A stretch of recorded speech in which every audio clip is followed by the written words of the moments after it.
now running a panel discussion around AI investment framework. So I would like to welcome on stage my panelists. I have Douglas, I have Mark, I have Kefirah, Asma, and Russ.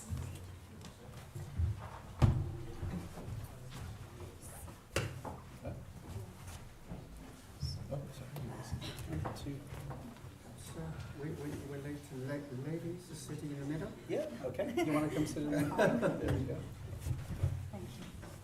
That's good? Yeah. So, I will start with a bit of context setting. And Boji and I have some updating numbers for you. So there is approximately 17,000 AI startups globally. And out of those 17,000, 45% have received investment. That represents 7,000 startups, 135 billion of investment put in those startups. In the UK, we have some interesting contestants, such as Darktrace, which raised around 300 million, which is around cybersecurity.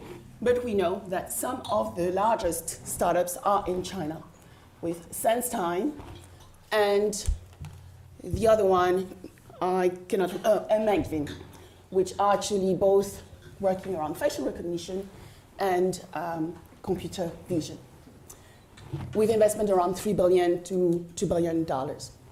So while setting the scene, I would like now my panelists to introduce themselves, starting with Russ. Thank you, Sabine. Dajia Woshi Russ, Global Tech Advocate at Changban Ren. It's very good to be here. I am the founder of Global Tech Advocates and Tech London Advocates. These are communities of tech leaders, experts, and investors coming together, all as volunteers, to do two things. One, to promote and support their tech ecosystem, and two, to deal with the issues and challenges that those ecosystems are facing. I launched the London Group back in 2013, and we now have over 7,500 Tech London advocates here in London, across the UK, and in over 50 countries around the world. We are also a founding partner for London Tech Week. I was very pleased that Prime Minister Theresa May opened London Tech Week last week. Last year, we took London Tech Week to both Shanghai and Shenzhen. And during our London Tech Week last year, we introduced our Deep Tech Catalog. These are 65 AI, machine learning, and data analytic companies here in London that we think are very impressive. And coming back to the numbers that were presented earlier by Boji, we announced last week that there are 758 AI companies in London. Coming on to Global Tech Advocates, there are 14 groups and networks in Global Tech Advocates around the world. We have 2 groups in China. Tech Shanghai Advocates launched in October of 2017, and I was in Shenzhen in March to launch Tech Shenzhen Advocates. We will be hosting our next Global Tech Advocates event in Shanghai in October. So as you can see, and Sabine is a Tech London advocate, we are very engaged with the China tech ecosystem. Teresa? 大家好，我叫康成佳。So good morning, everyone. My name is Kefirah. I work with my full-time job is working with ThoughtWorks, which is a global IT consultancy, and I'm today also here with as a partner of FinServe experts. Here are my colleagues. Well, I am here as a practitioner in IT. So what I do is that I help the new startups globally to shape their digital innovation ideas, and we help them to modeling their business and then to get the business model verified and then execute. So during the process, we use the Lean methodology and the Agile delivery methodology to help them first have a very safe landing as a startup and then scale up, hopefully globally. So that's what I do. Last summer, I had fortunate to come to the UK on behalf of ThoughtWorks China, leading the program Access China. primarily, that program aims to help the UK-based startups or the scaling ups who had the ambitions to access China and Chinese consumers. So during that program, we successfully helped a dozen of UK-based companies to either get access to the Chinese travelers to the UK or actually entered the China markets and successfully realized their scaling up there. That's piece of my background in delivery in Starbucks. And meanwhile, I also played as a delivery partner for FinServe Expert. So I watched over currently 2 projects in Asia for them. That's around financial inclusion. And we provide blockchain-enabled and AI-enabled financial inclusion service for the startups and for the insurance company, traditional insurance company who wants to innovate in their business model as well as the technology. Yeah. Thank you very much. Asma? Hi, so my name is Asma Bashir. So I worked in the legal profession for most of my career. I ran a company, grew it globally, and then it got acquired a few years ago. And so since having come out and exited a company, I became an investor myself, particularly in technology. AI technology is of a particular interest to me.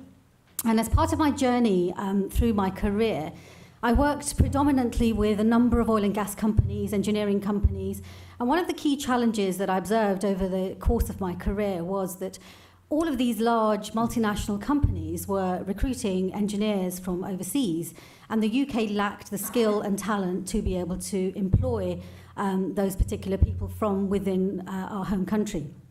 So when I left, and I mean, it was by chance really, because having been an entrepreneur and having seen the highs and lows and the challenges of building a business and growing a business, not just in the UK but globally, what I realized was that the startup community actually, required a bit of support in terms of funding, mentoring, and everything else that you can provide with it.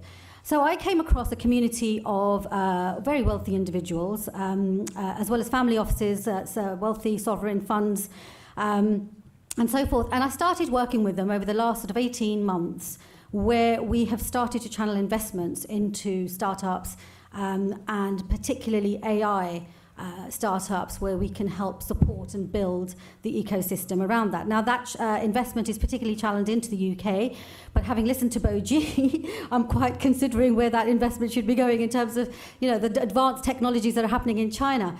So my real mission, is really about the investment side. I have a real passion to help educate, train, and really create awareness for family offices and other families in terms of where they invest their money and how they get their satisfaction in terms of not just impact or philanthropic investment, but investment into real people who are actually going to make a difference to the industry and the globe.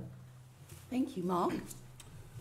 Well, good morning, everyone. I'm Mark Purdy. I'm Chief Economist at Accenture Research, and I guess many of you might be familiar with Accenture. It's one of the world's largest technology and management consultancy organizations. We've got about 460,000 people across the world. I guess in my role, what I do is look at trends, and I look at trends at the intersection of business, technology, and economics. And one of the big trends I've been looking at over the last few years is artificial intelligence. I'm not a technologist. I'm coming at AI from the perspective of an economist. So I'm trying to kind of understand what are the economic impacts of AI. And I guess, I'm sort of fascinated by AI because potentially I think it's the biggest growth disruptor we've had since the Industrial Revolution. So, compared to the steam engine in the Industrial Revolution, the first Industrial Revolution, because it set off all of these further innovations in the economy. I think it's going to disrupt pretty much every industry we care to think of.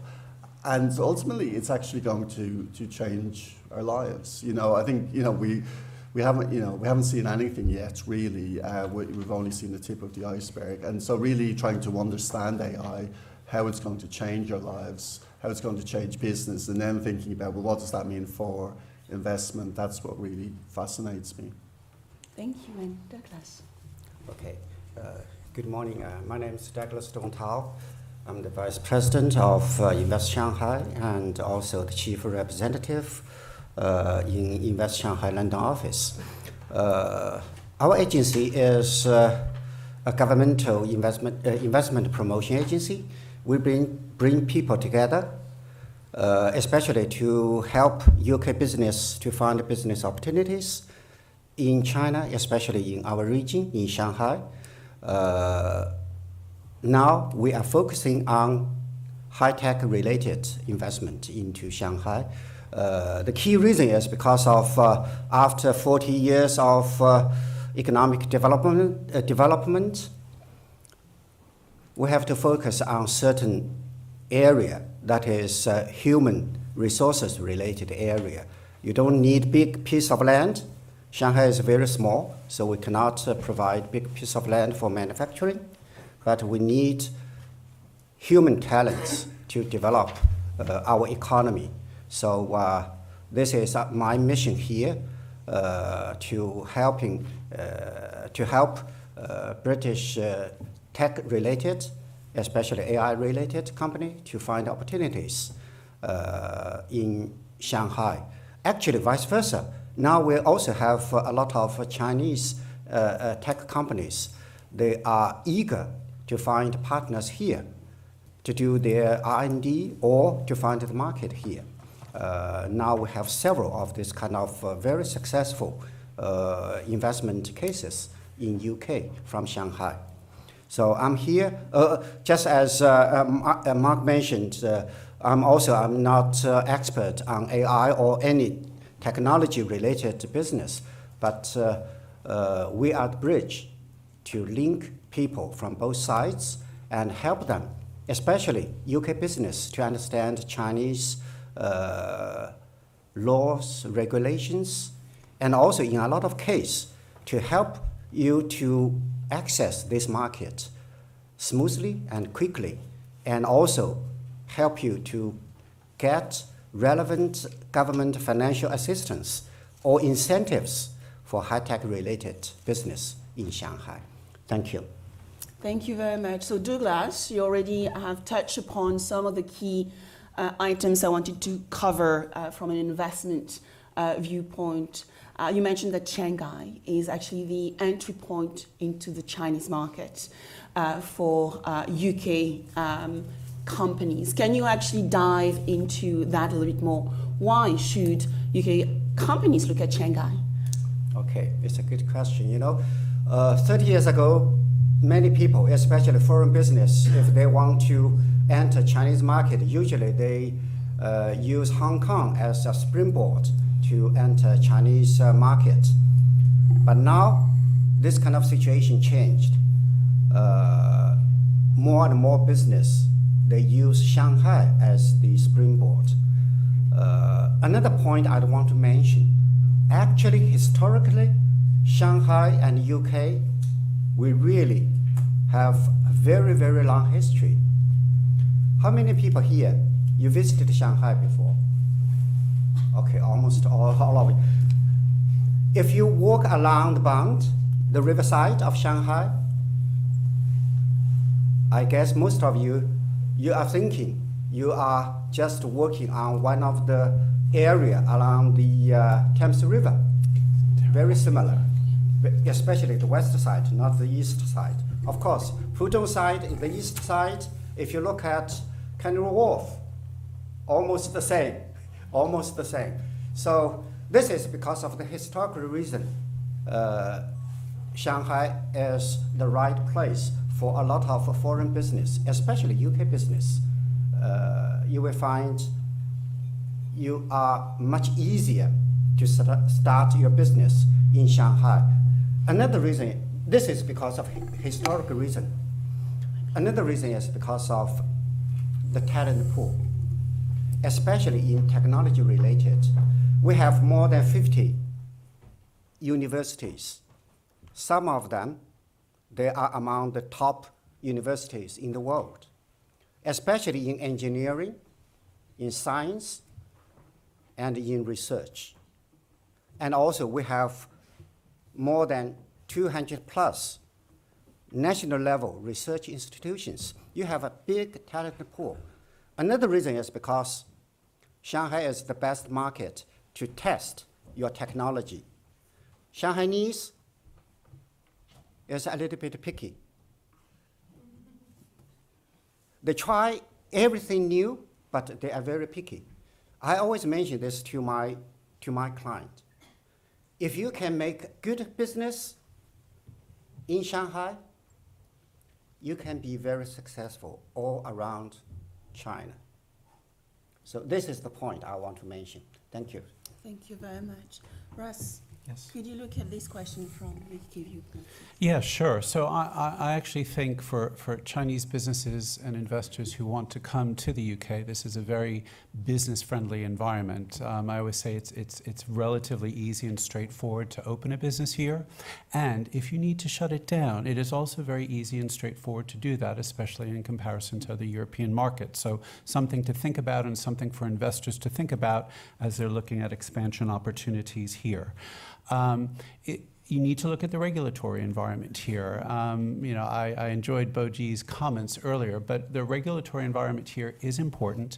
I would also say that if you look at areas like fintech, we have a very innovative regulatory environment here through the FCA, the Financial Conduct Authority. They have opened up, I believe, 26 or 28 sandboxes where companies can work with them on innovation. And I believe they've done some work recently with Chengdu to drive further collaboration. I think one of our biggest challenges relates to our immigration and visa policies. And I know that there's a lot of work underway in the UK government to address that.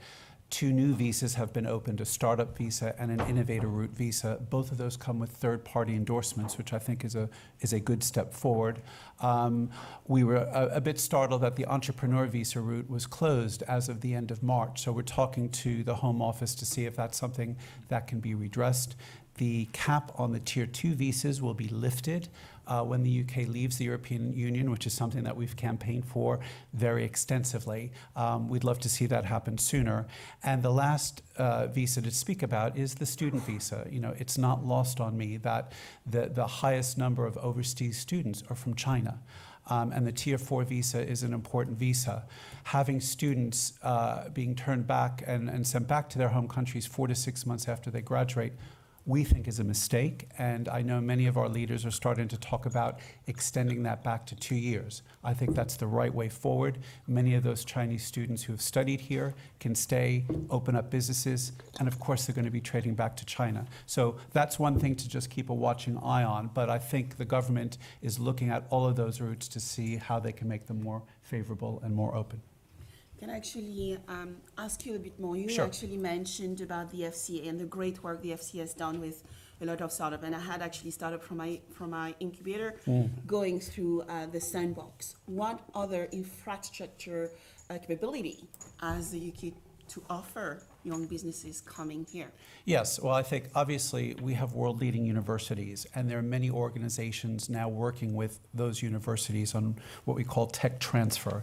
How do you take your concept out of university, especially if you're a student, trying to think about how do I build this concept into something and commercialize it? Many organizations in London and across the UK will help you to do that. And I think if you look at London's tech ecosystem, we've built a really good track record over the past few years in terms of doing that. You know, accelerators, incubators, you spend a lot of time working there. We have some world-leading, accelerators and incubators to really make sure that businesses can expand here, work here, and grow and become thriving startups and scale-ups. Thank you. Douglas, can I ask you the same question around infrastructure that China has to offer companies, UK companies going there? Okay. Of course, from every business, you need a kind of environment, the ecosystem. Not only you use this kind of systems to support your own business, but also foreign business. after more than 40 years of opening and reform, especially in Shanghai or around the Shanghai region, we really built a kind of business-friendly ecosystem for different businesses.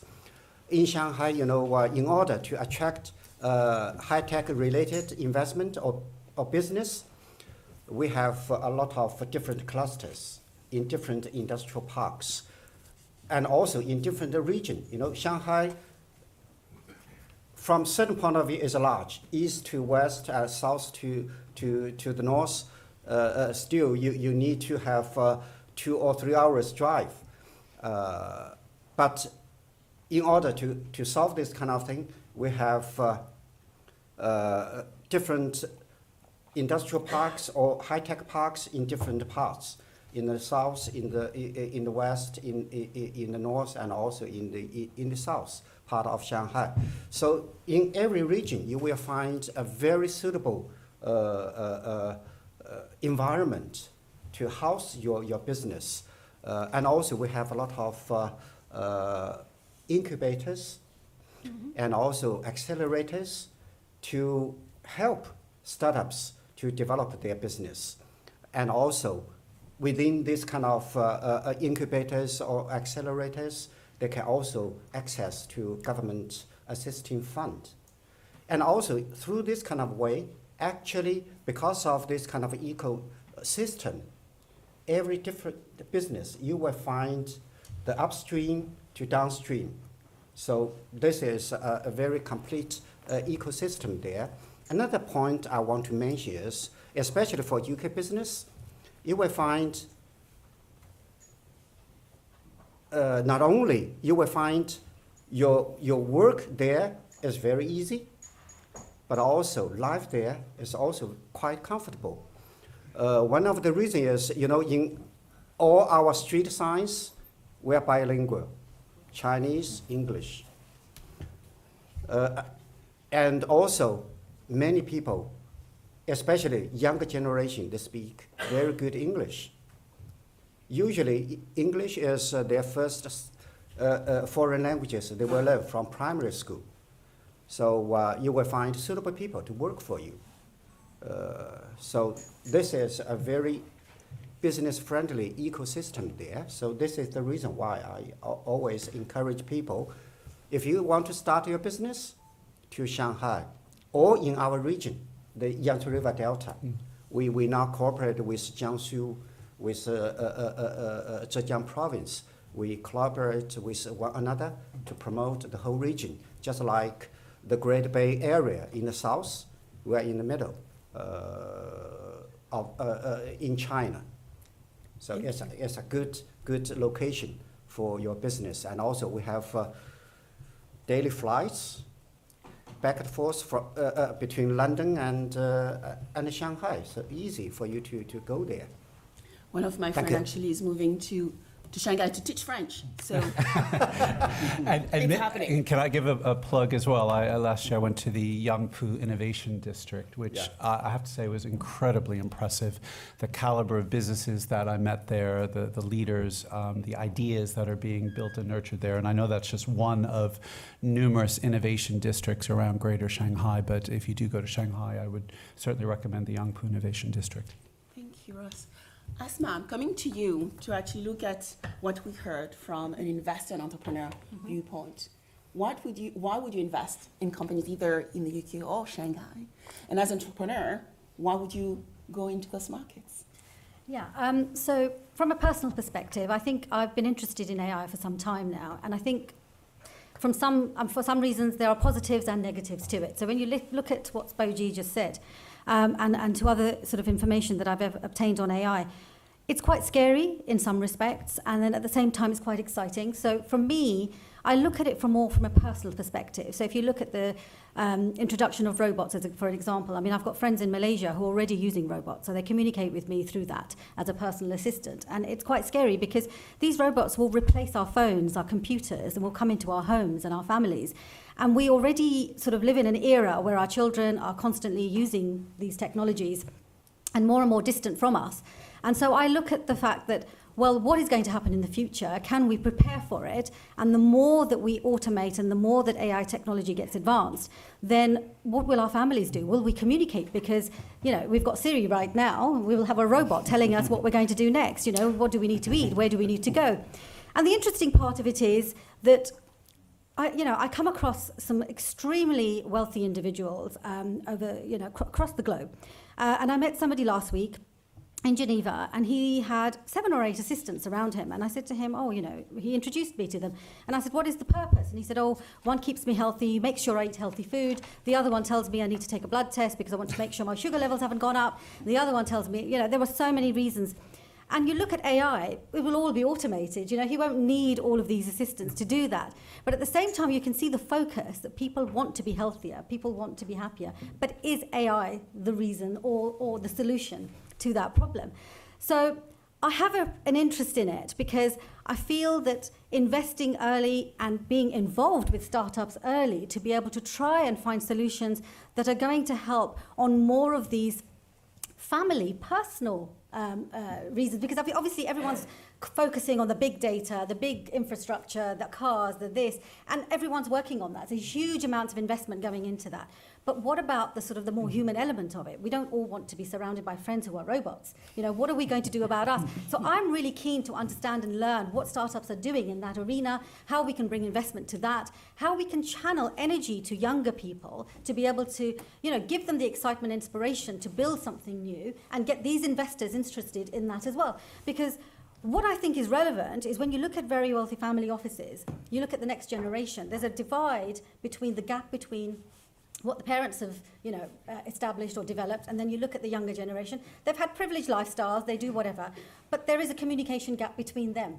So in order to bring them into the mix, what is happening is these family offices are going very clinically out there to do impact investments. Impact investments are great, but they're not the solution to bring your family closer together. So there are ways to make those investments, I think, to make it interesting, I think, for you as a sort of a bridge to go into people that are probably needing that guidance, needing that mentoring, needing that money and that capital flow to them, and to build something that is more interesting and exciting. Yeah, fair point. We are going to cover a few points you actually mentioned. So Mark, in the face of what Asma said around, the good and the bad of AI, what's your view from changing customer behavior and customer wow? Yeah, I think it's hard to identify any industry that isn't going to be fundamentally disrupted by AI in the future. We're already seeing it to a significant extent, changes in consumer behavior. One big trend I think that we're starting to see is increased personalization, whether it's healthcare or food or fashion. You've got companies like Spoonshot, a startup in the US, which actually uses food science and machine learning to come up with personalized menus. You've got Stitchflix, which is a company, again in the US, which comes up with sort of tailored, no pun intended, kind of fashion recommendations. So this whole drive towards personalization, I think, is going to be driven by AI. I think we'll also see, as some of the panelists have alluded to, the idea of AI systems as kind of assistants or kind of coaches. The idea of having a coach for everything, right? So, if I go to the gym, there's, data that's being collected. If I go to my GP, there's data being collected. When I eat food, and so why couldn't I have an AI system that's almost like a coach for wellness? And just looks across my sort of entire life and gives me recommendations. I think that's the sort of the good side, and obviously some people might have concerns around that as well. I think sort of beginning to look ahead, although as Professor Boji mentioned, this is kind of happening to some degree. I think we'll see, perhaps paradoxically, a greater focus on emotion and emotional analysis as well, particularly with voice recognition, but also things like sensors as well. So, I go into the store and, the cameras detect, my expressions that day. Am I feeling happy, sad? Am I in need of a boost? Am I looking confused? Am I looking interested? all of that sort of data, you think, how will retailers then use that to sell to the customer? Can they then look at things like repeat purchasing? Or whether, if I'm a mobile phone owner, whether I'm going to sort of switch networks. So I think, there are all sorts of possibilities also for very complex products as well. I mean, we talk about the human element, but if you look at an area like financial services, incredibly complex, mortgages and pensions, lots of mis-selling. But imagine if we had AI systems and to actually help people cut through some of that complexity. So I think, as I say, personally, I think every industry is going to be fundamentally disrupted.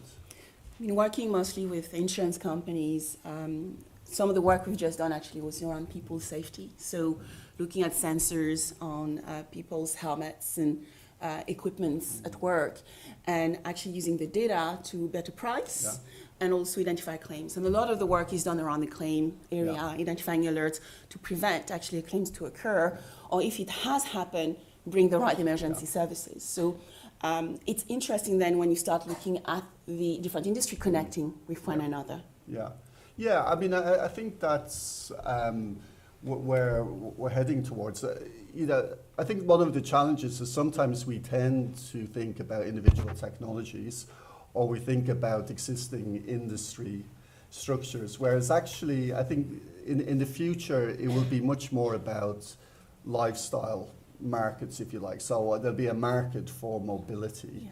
And that will involve lots of different things, self-driving cars, my holiday destinations, whether I use an electric scooter kind of to travel a short distance, and all of that's generating data, but it involves an ecosystem of different producers. So it involves car manufacturers, holiday companies, data providers, and so on. So that's where the future is going, and so I think if the UK and China really want to be out ahead, it's not enough just to focus on the technology. You've got to think about how you create those ecosystems as well. Indeed. Kefirah, a lot of the work you've done has been between the UK and China. Mm-hmm. And I read as well some of the work you've done around inclusion and including finance. Mm-hmm. Would you be able to share with us some of this work, and in the light of what we heard from Mark about customer behaviors? Sure, happy to. In terms of how this trend of AI will shape the trend of financial inclusion or the fintech service, I would say artificial intelligence is, after all, a technology. It could only place as an enabler, but it will never replace with the business. So what generates the value will always be the business itself. So in short, I don't think artificial intelligence or say any kind of technology will change anything of the core value inside of a business.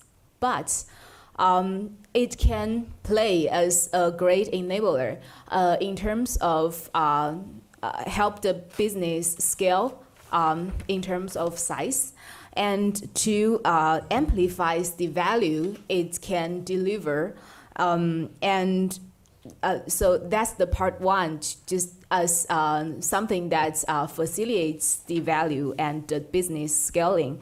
And also, as we know, a lot of people mentioned ecosystem. So we got this great phenomenon that a lot of tech unicorns are rising up and have their own great technologies. So these kind of elements brought into actually they created more use case in the financial inclusion service. So for example, so how many of you guys have a virtual bank account here? Mm-hmm.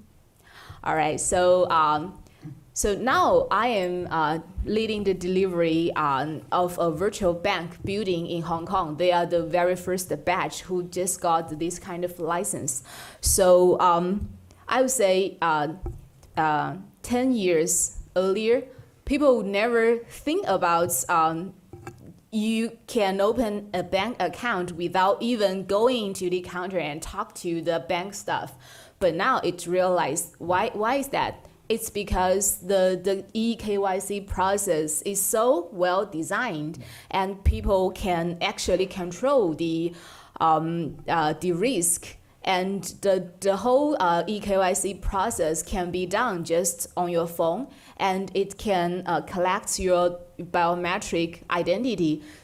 All these kind of things, they serve the business use case of or say account holders onboarding. So can we say that 10 years past, 10 years earlier, people didn't want to open a bank account? People have these needs. People had that needs like 10 years or 20 years earlier. People still have that needs now. But the difference is the use case changes. And this kind of technology creates more scenarios to make these kind of things possible anywhere, anytime. So people no longer got restricted in a physical place in a bank, so they can do things anywhere else. So that's what I said. The artificial intelligence or other technology enablers, they first of all amplifies the value. Also, they actually create the more kind of more scenarios, and which can make the use cases more accessible in people's daily life. So yeah, that's my understanding of the trend. Thank you. So you actually highlighted a few things. You mentioned about the unicorns. So we talk about the Alibaba of this world and financial. Spend a lot of time analyzing Zhonghan myself, and it's all about platforms and ecosystems. So what are the new business models that we are seeing coming out now beyond what you mentioned and the virtual banking? Any other disruptive business model we should be aware of? Well, again, I think business model is, I would say, I just quoted a line from my colleague, Ara Wallano. He always mentioned that. So the business model is that you use a new solution to solve the problem that people have historically, right? So now we see a lot of new models of, say, insurance. But insurance is a quite old thing, right? It exists like 100 years ago. 320. Right, you are the expert in that. So and also we say the blockchain enabled, say, Bitcoin or this kind of virtual coins. But maybe a couple hundred years ago, the open banking idea, this kind of conceptual thing existed before, and people just tried to use new solutions to resolve the problems they've always been having. So, well, that's my understanding of the business model. So I would say business model can vary from this to that, and can be always strive by the most advanced technology. It can be innovates always, but the core, the essence of a business model would still be the value the business itself creates. So then my personal advice here is that, so regardless what kind of business model, and that's also the way I always ask the clients that I provide my service for. So, okay, regardless the model, the business model, so let's just talk about what kind of value this generates, and how people benefits from the new way of playing. So please just articulate that and give it a very structured expression of that. Then we can figure out if this model really enables what you want to deliver. So I would still think we focus on the value itself. Okay. So Mark, we have to focus on the value. We have to focus on the customer engagement to design those new disruptive business model.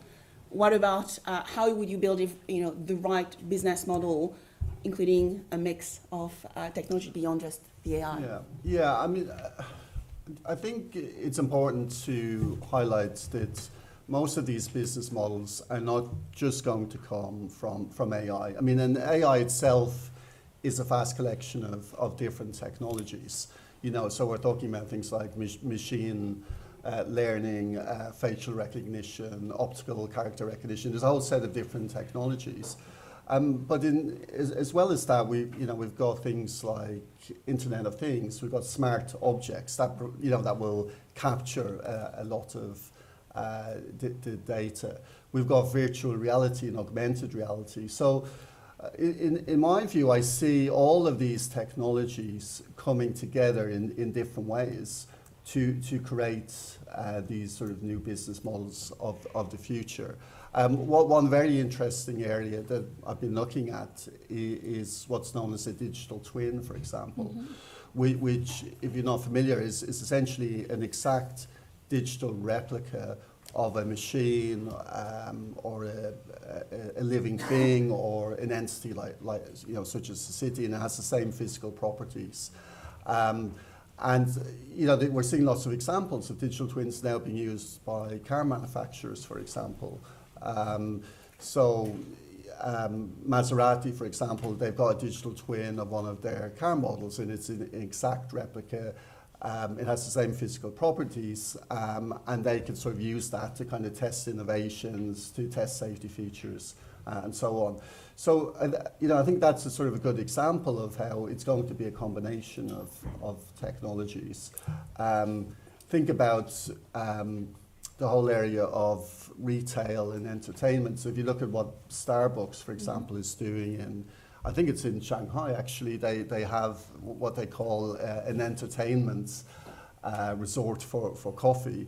But it's got all these elements of machine learning and virtual reality where you can get virtualized menus. You can tap on icons to find out about the roasting process for different types of beans and so on. So this sort of convergence of machine learning, virtualization, smart objects, that's where I think we're heading. And as the investor, Asma. Yeah, my take on technology and innovation is if you're not innovating, then you may as well kill your company right now. So I don't think businesses can actually survive on the traditional models anymore. The rapid pace of change is actually, quite staggering because, if you look at, say, Kodak as a company, just at the top of my head, when they stopped producing the cameras because, we had the phones, they created a printing company. But what they should have done was created Instagram, really. And so I look at innovation as that, we have to continue to innovate. And even when Boji was saying earlier that with the Swedish company, they're not advanced enough with the technology that's already out there. So we, as people, as entrepreneurs, even as investors, we're looking for technologies, we're looking for innovation, we're looking for businesses that are really up to the mark. They are looking at future, they're looking at 10 years ahead. They're not looking at solving the problem right now. What is the bigger problem, the greater problem? And for me, I think what concerns me, and I've heard that this is already happening, and it may be even happening in China, but certainly in Silicon Valley, is that we can select how our babies will look in the future. Yep. We can, hair color, eye color. So these are quite scary prospects, and times that we're involved in. So these new ways and these innovations that are coming up, both interesting, intriguing, but at the same time quite frightening. Yes, the designers, baby. Yes. So looking at this, Douglas, one point, we are talking about investment framework. So looking at all those new business models and all the things which is happening right now, what would be our best vehicle to actually come into China? Okay, thank you. To enter Chinese market, there are many ways of doing that. One point I always mention to my client, doing business in China is not something very different with the rest of the world. Almost the same. Most probably the obstacle is the language barrier, because in China most people still speak Chinese. So if you can overcome this kind of barrier, that will make your business much smoother into Chinese market. The vehicles actually almost the same here as UK. Of course, first vehicle is you just sell your product or your technology to Chinese end users or customer. This is a very traditional way. Another way is, of course, JV, joint venture. You find a local partner in China to work together with you. But in this kind of particular case, prepare your RPR protection beforehand, not during the negotiation or after negotiation, after establishment of your entity there. Before that, you have to do a lot of precaution steps to arrange all this kind of thing. Because in technology, in China, actually, I taught this kind of course for almost 10 years, investment and intellectual property protection. So this is the point. I always advise my client, get this kind of prepared. Because of this kind of thing, not only happened in China, it happened everywhere. The fortunate thing is in Shanghai, we established the first special IPR court to protect intellectual property. So we have this kind of experience to help you to start your business. This happened very often in JV, in joint venture. Of course, another vehicle is if you are competent with yourself and also you have the right people to start your business in China, I always recommend you to select WFI, wholly owned foreign enterprises, this kind of vehicle to start your business. This is 100% your ownership, so you arrange everything. But everywhere, when you're doing business in a foreign land, usually is a little bit riskier than you are doing business in your homeland. This kind of principle is applied everywhere. This is also the thing I advise my client from China if they want to do business here. Make a lot of precaution steps before you make a decision. The vehicle is almost the same, not something very strange in doing business in China. Use your common sense in doing business. The same model you will select. Another thing is try to be in a business-friendly ecosystem and try to find, in China, another advice from me is try to contact relevant government agencies before you make decisions or during your running of your business. Try to contact, especially foreign investment-related agencies. In China, you know, we have 3 levels of government: central government, provincial or municipal, and district or county. Every level we have same system. Foreign investment agency like us, we always try to help foreign business to solve problems, especially during your operation in China. So we have a kind of system to help you and also protect your interest. Thank you very much. So we have 5 minutes left. And so I would like to start with you, Russ. Yes. We are lucky in London. We have the angel investors, we have the VCs, we have the government. Any additional things we should look at from an investment vehicle viewpoint? Yes. And I would also like have your last words. Okay, thank you. I would say, from an investment perspective, we've talked about business-friendly ecosystems. I thought that was a great point that Douglas made. I mean, to me, the name of the game here is around 2 factors. One is around the size of the data sets that you're working with. And in China, you've got Baidu, you've got Alibaba, you've got Tencent, you've got JD.com. They are the tech behemoths in terms of data. if you look to the US, you've got Google, you've got Facebook, you've got Amazon, et cetera. They are the tech behemoths. And so they have massive data sets. Why is facial recognition technology doing so well in China? Well, there's a massive data set that sits behind that makes it very, very powerful to use that data. That said, when you look at what's happened here, I think something very interesting has happened here, which is why London and the UK is becoming an important AI hub. Boji mentioned DeepMind earlier, and yes, they were acquired by Google a few years ago. But what Google did, I thought was really interesting, is they brought their talent from Mountain View here, and they created an AI center of excellence. And when I look at the history of London's AI sector, that was the trigger in my mind that then spawned many other companies to come here, to set up here and expand. Tencent has just invested in the latest round in Prowler, a Cambridge-based company.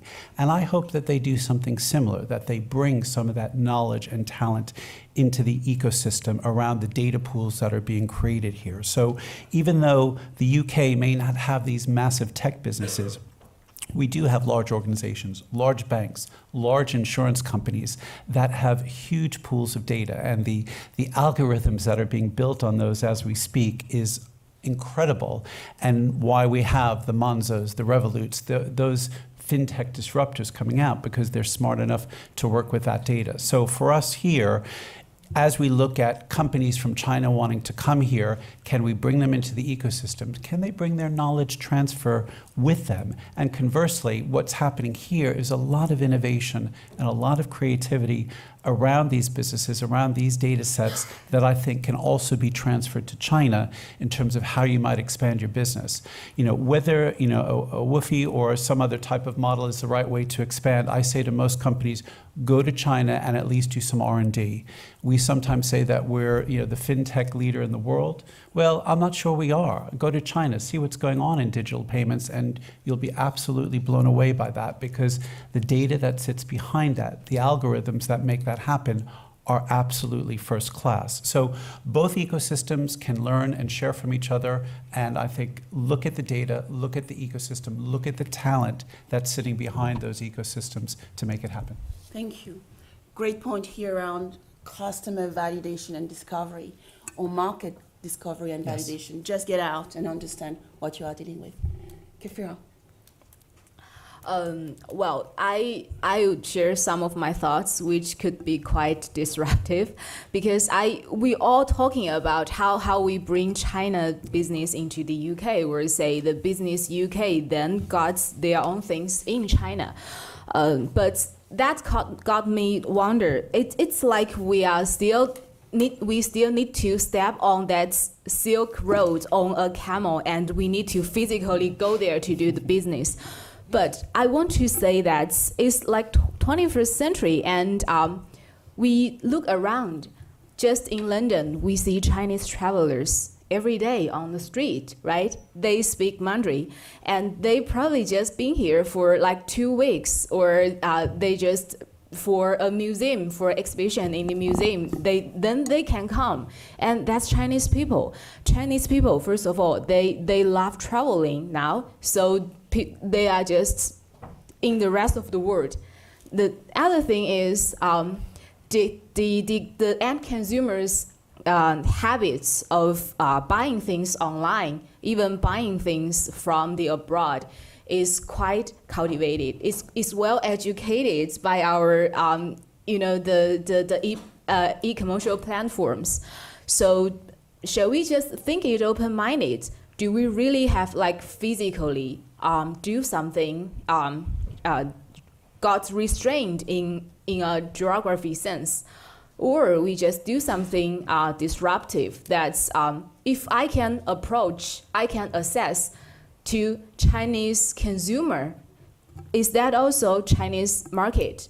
So what we are talking about, are we talking about market, or we need to actually assess to Chinese consumers? Right? Interesting, yeah. Customer is first. Asma? Yes, so I'm just going to follow on from what Russ said. So, I mean, this is my immigration lawyer background, just coming back into it. So I think the UK is a great place, and I'm listening to Douglas and saying that business in China, you know, just do business as you would do anywhere else. The UK is a great place to set up and to establish, and I know that we have obviously not got the entrepreneur visa anymore, and we've got new startup and innovator visa going on, but there are so many other options for a business to come and set up in the UK. I mean, you can pretty much set up a company within minutes, and there's no sort of real red tape around that at all. And so for companies like Tencent or anyone else that wants to establish in the UK, there are some simplified rules and simplified processes to be able to achieve that. And going around, I mean, I think sometimes what happens is red tape regulatory perceptions complicate the way that people think that they can do business. But if you simplify it, then if your intention is to do business, then the UK is very welcoming. And I think that a lot of investors have an interest here. A lot of attention is in the UK market. And I would encourage people to really look at that more open-mindedly and come and set up in the UK. Thank you, Mark. Your last word? Yes, I think that regardless of where you're looking to start up, in AI, there are probably some basic principles. You know, what one is, as I've said, start with the consumer. So think about what those disruptive models are going to be in the future, because I think that helps you understand how that market is going to play out.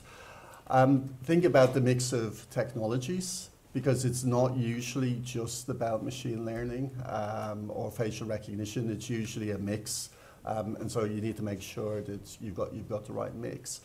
And then I think lastly, I come back to this question of ecosystem that I think we've all kind of talked about, and I think it's more than just the basic. Is it a good place to do business?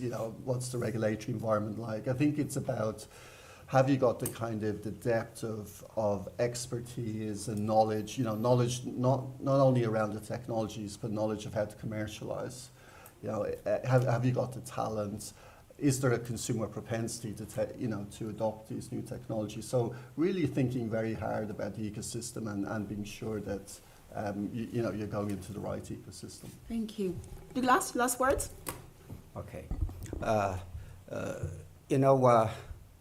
For me, I always try to promote more business from UK to Shanghai, and also at the same time, I also try to help more business from Shanghai to UK.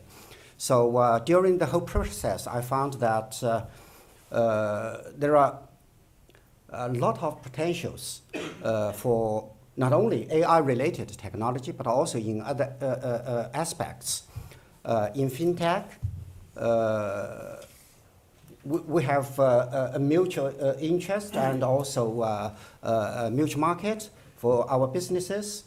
So for this kind of thing, we always encourage. And also, I found that there are a lot of young people here try to visit China, visit Shanghai. Maybe at the first step, not necessarily start your own business, but try to find a job in some Chinese tech companies. So you can learn some business experience, and later on, you can start your business either here in London or in Shanghai. I can work as a bridge to link you between Shanghai and London. Thank you. Thank you very much. Please, let's give a big round of applause to my panelists.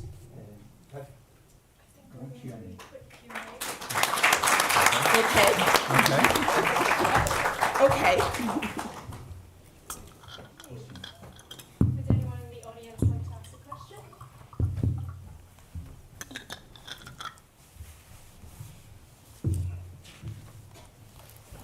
It was a... Hello? Yeah, Hi. it works, thank you. And it was very, very good conversation and discussions. Thank you so much. And my name's Lynn. I work for investment bank, specializing in sort of renewable energy and e-mobility. And we've been raising some funds for a UK technology company. And I've literally brought the Chinese sort of the number one wind turbine producer into the UK. Now, during my experience of dealing with both the UK side and the Chinese side, what I found is that once you mention technology, one of the major concerns of the European company, is sort of immediately will be the IP and security. And I found although I know there's a lot of Chinese investors, they're the sort of great investors, but how to eliminate that kind of worry and concern sort of from the European companies and therefore open up more opportunities to the Chinese companies. And I just want some of your if you can have some of the discussions about that would be really helpful for my future jobs as well, I think Russ probably can start with. I'll start with that, and I'm going to throw out the word Huawei as an example. But let's talk about it, because I actually think what the UK is doing is constructive in that regard. The US has basically said no. Donald Trump has said no, and I do not think that is the right way forward. What we have with Huawei, they've set up several years ago an independent evaluation center in Banbury called the Cell. It's run by the government, and any software or hardware that gets deployed into the UK has to be evaluated by this independent evaluation center. There will be some good things that happen there and some bad things that happen there. But what it does say to me is that the UK government is very conscious that it wants to work with Chinese companies. There are broader questions around things like security, but by having these independent evaluation centers, I think that is the right way forward, that says, okay, Huawei, you've got some problems here that you need to fix, but you've got some good things happening here. Let's work together so that we can bring you in and have your technology deployed here and have the confidence and trust that what you're deploying is safe and secure.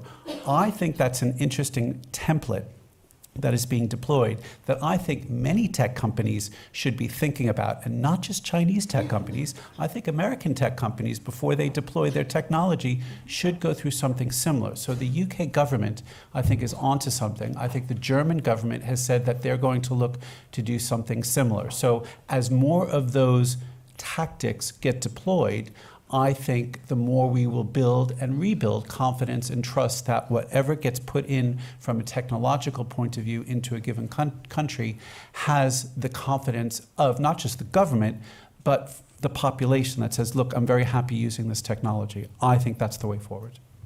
Thank you, Russ. Yeah, I've just got one point to say on that, is in terms of security, IP, all of this, I think it's about good advice as well. So if these are practical issues that you're personally going through with your company and you're saying you're raising funding, then having the right advisors on board and just identifying what those concerns are and what those issues are and putting them down and seeing how they can be addressed. Because when you've got the right team on board, you can eliminate some of those concerns and get the right parties to be able to make sure that you've actually responded to that quite well. I just want to add one practical point. This kind of cooperation, usually it depends on what kind of investors you want to attract. You want to attract an investor both from technology point of view and or financial point of view. These investors are very different. If your partner is really working in the same field, one technical advice is, or practical advice, sign a very detailed secrecy agreement before you start negotiate about this kind of cooperation. From Chinese side, they're also worried about whether if they put in some technology in the cooperation in this project, they're also worried about whether their IPRs are protected. Absolutely. Here, the same. Yeah. So secrecy agreement is a very useful tool to start this kind of a negotiation. If only access to financial investors, they don't know your field. They just generate this kind of fund for your corporation. If there are some technology transfer, a licensing agreement should be negotiated. Mm-hmm. And also talk about how to make this kind of licensing payment terms the same. Thank you very much, Douglas. I believe we have another question.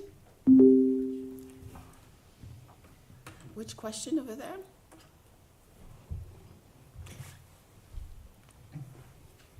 I think she wants you to call. Let's go for, yes, this gentleman. Good morning, everybody. Thanks for a really great talk. It was got everybody's attention, and I think we all learned a lot from it. My name's Sandy. I just had a quick question. Have you got any thoughts on the role of a chief AI officer as somebody that has to be on the board of a company, and the type of things that they would have as their skills and the type of vision they may have? You've all shared a fair bit around the business focus, the investment focus, and I was just interested to hear your thoughts on what such a role could be. Interesting. Thank you. I was just talking to actually somebody from the Bank of England just last week, and actually this is a role which is being investigated because of the ethics side of AI. So there's a recommendation being made at board level that they need to look at the issue very closely, and they cannot just leave that to other departments within the organization. That is the knowledge I have so far. Yes. Anyone else? Yeah, I'll just perhaps just come in on that because it is something we've talked about a little bit. I don't know whether you need a chief AI officer as such, but what I think is really important is that within large organizations, AI is led from the top. That you've got very visible leadership around AI at the C-level of the organization, because the reality is if it's something that's kind of in the grassroots of the organization, or it's just seen as a technical kind of function, it won't permeate the kind of the business models of the organization. And I mean, our experience and research suggests that at the moment, when you look at large organizations, large corporates, they're interested in AI. They're dipping their toes in the water a little bit, but you couldn't say that it's core to most organizations. And I think the only way that will happen is if you get the leadership and sponsorship from the top. I might, maybe a slight twist on this is I would say, I've not really heard much about chief AI officers, but there are chief data officers. And that, I think, is a board table position that needs to be in many organizations. And from there, AI, machine learning, AR, VR, whatever, all of the tools and technologies that we've been talking about should be driven from that chief data officer. And that chief data officer not only should look at the tools and the technology, but the ethics and the privacy and how that data is being used and managed and how that fits with the value of that company. That, to me, is what sits in a chief data officer role. It's a key role for many companies, and I think we're going to see many more of them. Okay, so I need to cut this amazing panel. Please give a big round of applause to our panelists. You will be able to talk to them hopefully during the coffee break. Cyrus will have to decide how long it's going to be. How many? 15 minutes? Yep, 15 minutes. So we are expecting you in 15 minutes back here